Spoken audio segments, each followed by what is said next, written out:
Salut à tous. Aujourd'hui, on enfile notre cape et on se transforme en super-héros du numérique. On va explorer ensemble tous les secrets pour devenir un super cyber-citoyen. C'est parti pour l'aventure. Vous savez, Internet, il faut l'imaginer un peu comme une ville gigantesque. Une ville incroyable, avec des bibliothèques infinies, des terrains de jeu, des places publiques où on retrouve ses amis. Bref, il y a des choses géniales à découvrir à chaque coin de rue. Ah mais voilà la grande question. Parce que comme dans n'importe quelle grande ville, il y a des endroits super et d'autres un peu moins. Il y a des règles à connaître pour que l'exploration reste un plaisir. Savoir se protéger, c'est la base pour devenir un aventurier du web aguerri. Alors c'est parti, on va décoder ensemble les astuces, les réflexes, les super pouvoirs pour naviguer sur le net avec intelligence et surtout en toute confiance. Prêt à passer au niveau supérieur ? Ok, premier défi et pas des moindres, les relations avec les autres en ligne. Comment on gère ça? Et surtout, comment on réagit quand les choses dérapent? Bon, posons les bases. Le cyberharcèlement, c'est ça. Le mot le plus important à retenir dans cette définition, c'est répéter. On ne parle pas d'une dispute ponctuelle, mais bien d'un acharnement. Et chose cruciale, la loi protège les victimes. Ce n'est jamais anodin. Concrètement, ça peut prendre plein de formes différentes. Bien sûr, il y a les insultes directes, mais ça peut être plus vicieux. Lancer une rumeur, pirater un compte pour se faire passer pour quelqu'un d'autre, ou encore partager une photo embarrassante. Le reconnaître, c'est déjà le combattre. Alors, si on est victime ou même témoin de ça, pas de panique, il y a un plan d'action, c'est simple, en 4 étapes. 1. On garde les preuves, on fait des captures d'écran, c'est super important. 2. On bloque la personne pour couper court à la discussion. 3. Et c'est vraiment l'étape essentielle, on en parle. On ne reste jamais seul avec ça. Et 4. On n'hésite pas à faire appel à des pros. Et justement, le numéro à connaître, c'est celui-là, le 3018. Notez-le bien. C'est gratuit, c'est anonyme et c'est confidentiel. Au bout du fil, il y a des gens formés pour écouter, conseiller et même aider à supprimer des comptes ou des photos en quelques heures. C'est une vraie arme secrète. Allez, on passe au deuxième super pouvoir, apprendre à démêler le vrai du faux. C'est le moment de sortir sa loupe de détective du web. Et honnêtement, c'est beaucoup plus difficile qu'il n'y paraît. Sur les réseaux, une information vérifiée et une rumeur bidon peuvent avoir exactement la même apparence. Alors, comment on fait pour ne pas tomber dans le panneau ? Premier indice, il faut toujours se demander qui parle. Un journaliste, son job, c'est de vérifier ses sources, de croiser les infos. Un influenceur, lui, partage son opinion, ses coups de cœur ou fait de la pub. Ce n'est pas du tout la même chose et les objectifs ne sont pas les mêmes. Attention, accrochez-vous bien. Une fausse information a 70% de chances de plus d'être partagée qu'une information vraie. C'est énorme!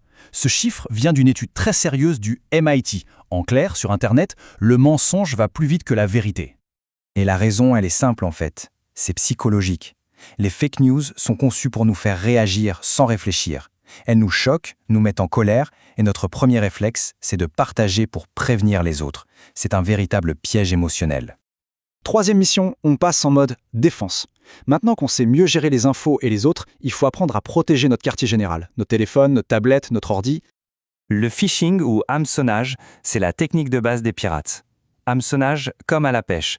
Le pirate lance un appât, un message qui a l'air vrai, et il attend que quelqu'un morde à l'hameçon et lui donne ses infos secrètes. Mot de passe, identifiant. Voilà, ça c'est l'exemple typique.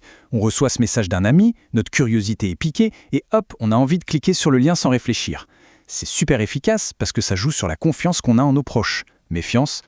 Voici un réflexe visuel tout simple à adopter. Avant de rentrer un mot de passe ou une info personnelle sur un site, on regarde en haut dans la barre d'adresse. On cherche deux choses, le petit cadenas fermé et la lettre S dans HTTPS. Le S, c'est pour sécuriser. Si on les voit, c'est bon signe. Pour bien se défendre, il faut plusieurs boucliers. Les mises à jour, c'est comme réparer les trous dans son armure. L'antivirus, c'est le garde du corps. Et puis, faire attention au Wi-Fi public et ne télécharger que sur les boutiques officielles, c'est faire preuve d'un bon sixième sens. On arrive à notre dernière mission, et c'est peut-être la plus importante, protéger notre identité secrète. On va parler mot de passe et vie privée. Alors ça, AZERTY en 2-3, c'est l'exemple parfait de tout ce qu'il ne faut pas faire. C'est simple, c'est prévisible. Pour un pirate, c'est comme si on laissait la porte de chez soi grande ouverte avec un panneau « Bienvenue ». À l'inverse, un bon mot de passe, c'est une vraie forteresse. La recette est simple. Il doit être long, bien mélangé, avec des majuscules, des minuscules, des chiffres, des symboles, et la règle d'or, la règle la plus importante, un mot de passe différent pour chaque site. Comme ça, si une forteresse tombe, les autres sont protégés. Sur les réseaux sociaux, c'est un réglage de base, mais essentiel. Un profil public, c'est comme crier ses secrets au milieu d'une place bondée. Tout le monde peut entendre. Un profil privé, c'est discuter tranquillement dans son salon avec des gens qu'on a choisis. À chacun de voir, mais il faut le faire en connaissance de cause. Ah, les cookies. Non, on ne parle pas de gâteaux. Ce sont des petits fichiers qui nous suivent à la trace sur Internet, souvent pour nous proposer des publicités ciblées. Le bon réflexe, quand un site nous le demande, c'est de refuser tous ceux qui ne sont pas indispensables à son fonctionnement. C'est un petit clic pour reprendre le contrôle. Et voilà, mission accomplie. Le cyberespace est un univers fantastique et plein de possibilités. Maintenant, on a les clés en main pour l'explorer, en être un citoyen actif, malin et bien protégé. L'aventure ne fait que commencer.